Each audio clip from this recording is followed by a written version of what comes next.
Uhayo gozaimasu, welcome to Kineto's Vlog again. Ayan mga kasaka, syempre bago tayo pumunta ng farm, dito muna tayo sa may greenhouse.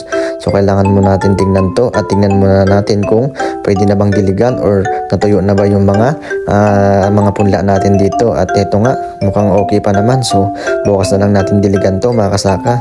Kung makikita nyo mga kasaka, yan yung mga lettuce natin, merong pula at kulay green. So yan yung mga pinupunla namin mga kasaka. At ito nga yung itatransplant natin ngayon, yung kulay green na lettuce. So tara, let's go. 20 minutes later. At syempre mga kasaka, unang-una natin gagawin is magmekos-mekos muna tayo ng pataba. So ayan, ilalagay natin yan sa may butas dahil nga yung ginamit nating maruti nung una, so gagamitin natin ulit. So kailangan natin lagyan ng pataba ito bago natin itanim yung lettuce. At heto na nga mga kasaka, ayan, kung makikita niyo si kupal dito, mekos-mekos muna siya ng pataba. So kailangan natin i-mix muna to bago natin ilagay. So hindi lang naman pataba yung ilalagay natin dito, at ilalagay din natin itong mga gamot na ito para pangontra sa mga pwedeng kumapit na makasira sa ating pananim na lettuce. So ayan mga kasaka, hindi ko alam kung anong tawag yung ano na yan, yung gamot na yan. Kanji kasi, mahirap tayo sa kanji. So ayan, basta yun na yun. At ito nga, tingnan nyo si kupal, minikos-mekos na ni kupal ang mga pataba at yung gamot. Ayan, di ba? Ganyan lang mga kasaka, para lang tayo nagmi-mix ng halo-halo, para gumagawa lang tayo ng salad nito. Ayan mga kasaka, nalagyan ko na nga tong bucket na to, at ito nga ipapakita ko sa inyo kung paano yung gagawin natin. Siyempre, unang gagawin natin mga kasaka, ayan yung nakikita nyo na yan, yung hawak ko.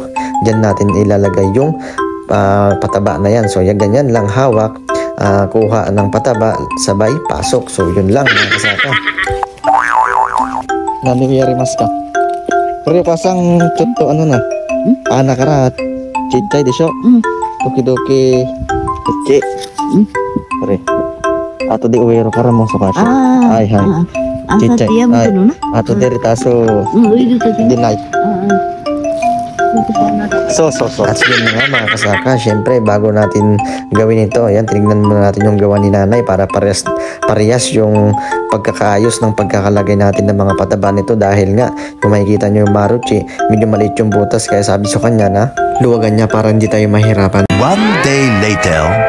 At dito nga pala natin itatanim yung mga lettuce natin. At ito na nga mga kasaka, yan, makikita nyo, dala na nga natin yung lettuce dito mga kasaka. Yan, di ba? Grabe naman talaga, oh. Kailangan natin i-transplant to dahil lumagpas na nga to sa may araw kung kailan natin itatanim.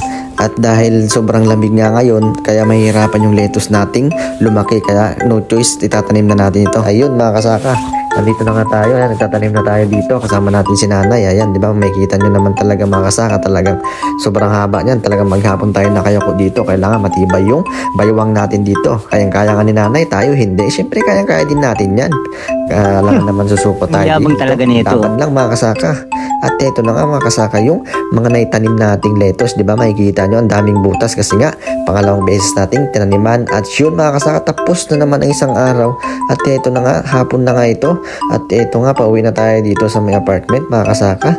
Pagod na naman si kupal, so kailangan natin yatang magmerienda nito mga kasaka. So naiisip ko nga na pupunta ng 7-Eleven. Tara, let's go! 8 hours later. At yun na nga mga kasaka, kakarating lang natin ng apartment pero umalis tayo kaagad. So kailangan mo nating bumili ng mga pwedeng makain sa 7-Eleven. So tara! Ayun, nandito na nga tayo sa daan mga kasaka. Kung makikita nyo sa kupal, yan yung gamit natin.